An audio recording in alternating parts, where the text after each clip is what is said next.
राज्यातले शिक्षक पदवीधर निवडणुका पुढे ढकलल्या. केंद्रीय निवडणूक आयोगाची माहिती. शिक्षक संघटनांच्या मागणीनंतर केंद्रीय निवडणूक आयोगाचा निर्णय.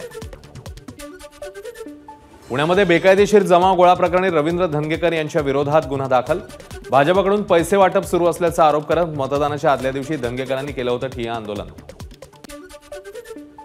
पुण्यातल्या मतदानाची अंतिम टक्केवारी समोर. संध्याकाळी 6 पर्यंत पुण्यात 53.54% मतदान. 11,03,678 मतदारांनी बजावला मतदानाचा हक्क. छत्रपती संभाजीनगरमध्ये निकालापूर्वीच इम्तियाज जलील यांच्या कार्यकर्त्यांचा जल्लोष. मोठ्या प्रमाणात एकत्र येत जलील यांचा हार घालून सत्कारही केला.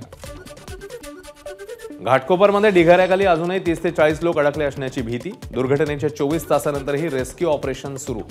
संपूर्ण रेस्क्यू ऑपरेशनला अजूनही 24 तास लागतील अशी माहिती.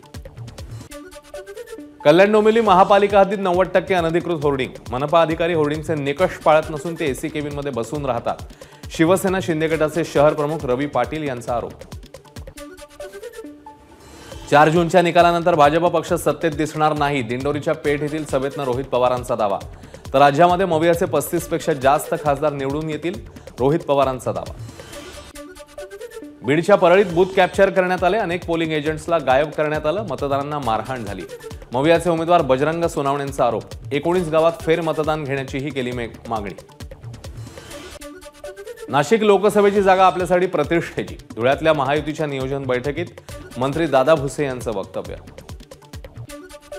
दिंडोरीत होणाऱ्या मोदींच्या सभेत कांदा प्रश्नाकडे मोदींचं लक्ष वेधणार. भुजबळांची प्रतिक्रिया. कांदा प्रश्नावर कायमस्वरूपी तोडगा काढण्यास सांगणार असल्याचंही भुजबळांचं वक्तव्य.